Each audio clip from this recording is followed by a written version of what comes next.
बिस्मिल्लाहिर्रहमानिर्रहीम। इय्याका नअबुदु व इय्याका नस्तईन। अस्सलाम वालेकुम वरहमतुल्लाहि वबरकातुहू। नाज़रीन, उम्मीद करता हूँ आप सब खैरियत से होंगे और आपकी ईद बड़ी अच्छी गुजरी होगी। ईद ख़त्म हो गई है और ईद ख़त्म होते साथ ही बड़ी गिरफ्तारियाँ शुरू हो चुकी हैं। जैसा कि आप जानते हैं कि मैं अपनी काफ़ी वीडियोस में बताता आया हूँ और आपने अक्सर मीडिया से सुना होगा कि ईद के बाद बड़ी गिरफ्तारियां होने जा रही हैं। बड़ी खबर, बड़ी गिरफ्तारी, मरियम नवाज शरीफ गिरफ्तार होने जा रही है। नोटिस जारी कर दिया गया है। नोटिस कहां से जारी हुआ, नोटिस कैसा है, तमाम चीज़ें, खबरें और ख़बरों की तफसीलात वीडियो में आपके साथ डिस्कस करूंगा। लेकिन डिस्कस करने से पहले, आगे बढ़ने से पहले नीचे कमेंट सेक्शन में लिखते हैं पाकिस्तान जिंदाबाद। और मैंने आपको अस्सलाम वालेकुम कहा है, आपका ये फ़र्ज बनता है आप नीचे कमेंट सेक्शन में वालेकुम अस्सलाम लिखते हैं, क्योंकि इससे सलामती बढ़ती है। मेरा यहाँ पर किसी किस्म का फ़ायदा नहीं है। मैं चाहता हूँ कि हमारे आपस में सलामती बढ़े, क्योंकि ये एक सुन्नत है, एक सुन्नत काम है। जब हम सलाम करते हैं, अगला बंदा हमें जवाब देता है, तो इस तरह सलामती बढ़ती है और इस तरह सुन्नत पर हम अमल पैरा होते हैं। तो लिहाजा जब मैं अस्सलाम वालेकुम कहा करूँ, नीचे कमेंट सेक्शन में वालेकुम अस्सलाम लिख दिया करें। शेख रशीद साहब कहते हैं कि मैं बड़ा परेशान हूँ और मुझे इस चीज़ का बड़ा दुख हो रहा है कि मेरा दोस्त जेल जाने वाला है। वो कहते हैं कि शहबाज शरीफ जो कि मेरा दोस्त है, क्योंकि वो सियासी दोस्त हैं, यहाँ पर वहाँ ये वाली मिसाल नहीं है कि शेख रशीद का कोई शहबाज शरीफ के साथ कोई लिंक है, वो वाला दोस्ती वाले साहब नहीं है। शेख रशीद साहब जो हैं वो कहते हैं कि मुझे इस चीज़ का दुख है और मुझे इस चीज़ की समझ है और मैं इस चीज़ को समझता हूँ कि शहबाज शरीफ गिरफ्तार होने जा रहे हैं। शहबाज शरीफ ने जो कुछ किया, और वो कहते हैं कि शहबाज शरीफ को चाहिए कि वो न्याय में पेश हो जाएं, और न्याय में जब वो पेश हो जाएंगे तो जो भी उनके जितने भी एसेट बियॉन्ड मींस का जो केस है उसके ऊपर उनको जवाब देना पड़ेगा। वहाँ पर उनको रसीदें दिखाने पड़ेंगी।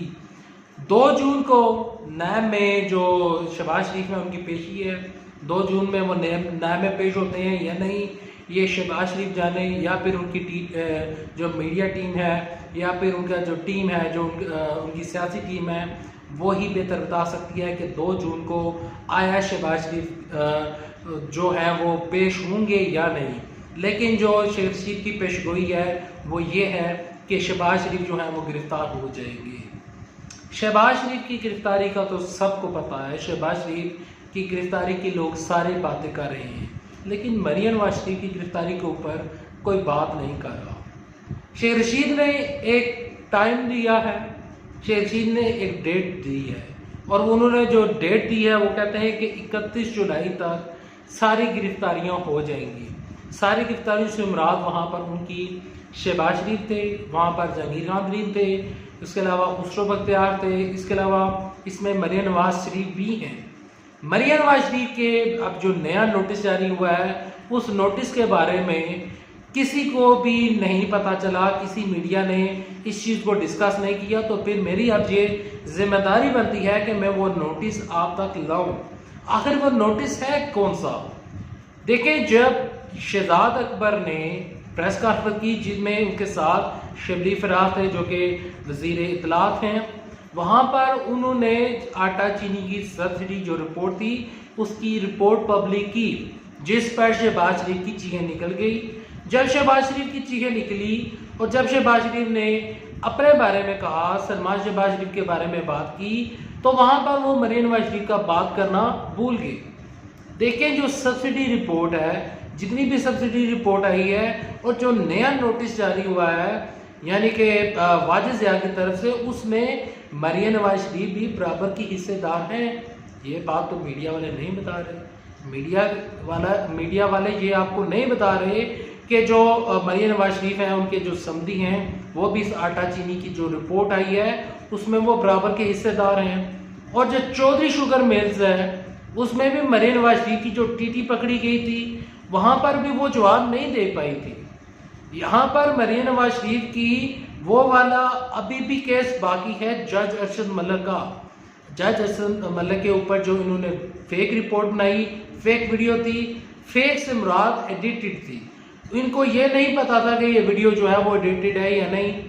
जो मरियम नवाज शरीफ हैं वो अब बड़ी मुश्किल में गिरफ्तार होने जा रही हैं। मरियम नवाज शरीफ साहिबा क्यों खामोश हैं? इस वजह से खामोश हैं कि जो ही इनको नैब नोटिस भेजेगा तो ये फिर उस टाइम बोलेंगी।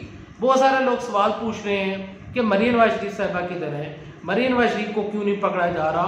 तो मैं आपको तमाम चीज़ें बता रहा हूँ कि मरियम नवाज शरीफ की ये जो नई करप्शन, ये जो नई सर्जरी रिपोर्ट सामने आई है जो कि मीडिया ने दबा दी, अहमद मीर ने और जितने भी मीडिया चैनल्स थे, मोहम्मद मालिक, उन्होंने जहांगीर खान तरीन, खुसरो बख्तियार का, मोहम्मद सलाई का, सारों का नाम लेकर आ गया आपके सामने। लेकिन मरियम नवाज शरीफ का, लेकिन शहबाज शरीफ का, इन लोगों का जिक्र नहीं किया जा रहा। फवाद चौधरी कह रहे हैं कि शहबाज शरीफ का भी नाम लें, मरियम नवाज शरीफ का भी नाम लें।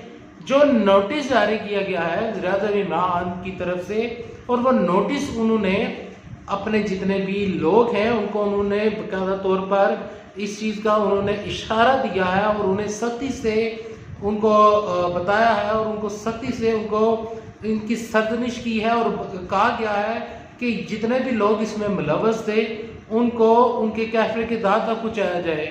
इमरान खान साहब जो हैं वो इसको बड़ा सीरियस ले रहे हैं। अब ये जो आटा और चीनी की रिपोर्ट है ये तो है ही है, लेकिन जो सबसे बड़ी चीज़ है चौधरी शुगर मिल्स केस, जिसमें मरियम नवाज शरीफ को जेल हुई थी। और यहाँ पर एक बड़ी चीज़ ये है कि जो नैब ने एक नया केस बनाया है, यानी कि नया केस बनाने से मुराद एक नया केस जो चल कर आया है, जिसमें आसिफ जरदारी हैं, जिसमें यूसुफ रज़ा गिलानी है और जिसमें दिल्ली के वज़ीर-ए-आज़म साबिक़ जो है प्राइम मिनिस्टर नवाज शरीफ, उनका भी नाम आया है।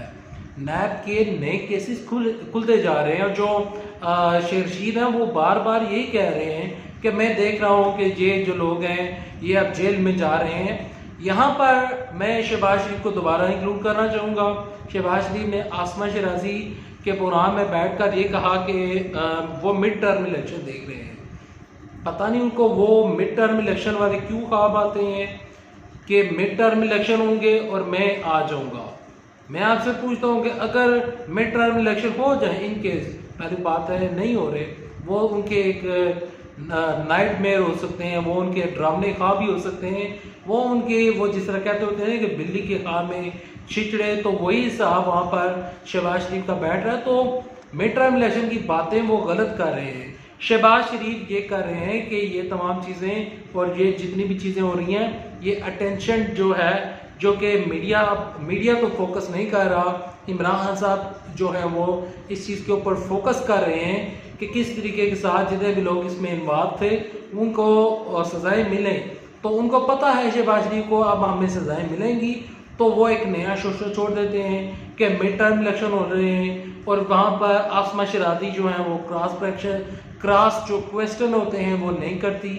यहाँ पर मैं आपको बताने की कोशिश कर रहा हूँ कि शहबाज शरीफ वो भागना चाह रहे हैं और जो मरियम नवाज शरीफ हैं वो बेचारी जो हैं वो अब दोबारा जेल को जाने के लिए तैयार हैं और बहुत जल्द वो जेल की सलाखों के पीछे आपको नज़र आएंगी। वो इस तरह नज़र आएंगी, एक तो आटा चीनी करप्शन केस में जो इनकी संधि है उनका जो केस है, इसके अलावा चौधरी शुगर मिल्स है, इसके अलावा कई और चीज़ें हैं, और चीज़ें भी इनकी जो हैं वो आए दिन सामने आ रही हैं। मरियम नवाज शरीफ जो कहा करती थी कि मेरी लंदन क्या, मेरी पाकिस्तान में कोई जायदाद ही नहीं है, यहाँ पर उनके दिन गिने जा चुके हैं, जाना इन्होंने जेल में है, क्योंकि तमाम चीज़ें हमारे सामने क्लियर हो रही हैं और जो इमरान खान साहब हैं वो पीछे नहीं हट रहे। कोरोना वायरस की वजह से थोड़ा सा बीच में डिले आ गया था और जो सबसे बड़ा करप्शन का सरगना है, जिसने सबसे ज़्यादा करप्शन की, वो इस टाइम लंदन में बैठा हुआ ज़िंदगी वो एंजॉय कर रहा है, वो ऐशो इशरत की ज़िंदगी गुजार रहा है, जिसका इसी मीडिया ने कहा था कि वो बीमार है, प्लेटलेट्स कम है, ये है वो है। यहाँ पर जो डॉक्टर साहब हैं जिन्होंने उनकी प्लेटलेट्स कम बताई थी, डॉक्टर अदनान और जो ताहिर शमसी हैं, उनके ऊपर एक तफसीली वीडियो लाऊंगा कि उन्होंने आया कि ये रिपोर्ट्स किस तरह जारी की, वो तमाम चीज़ें आपके साथ शेयर करूंगा। उम्मीद करता हूँ वीडियो आपको पसंद आई होगी। वीडियो पसंद आने सूरत में इस वीडियो को लाइक कर दीजिएगा, चैनल सब्सक्राइब कर दीजिएगा। नेक्स्ट वीडियो तक लेते इजाज़त। अल्लाह हाफिज़। पाकिस्तान जिंदाबाद, पाकिस्तान फौज जिंदाबाद, गुमनाह बिन जिंदाबाद, कश्मीर बनेगा पाकिस्तान इंशाल्लाह इंशाल्लाह इंशाल्लाह। और इंशाल्लाह ये लोग बहुत जल्द जेल में होंगे। अल्लाह हाफिज़।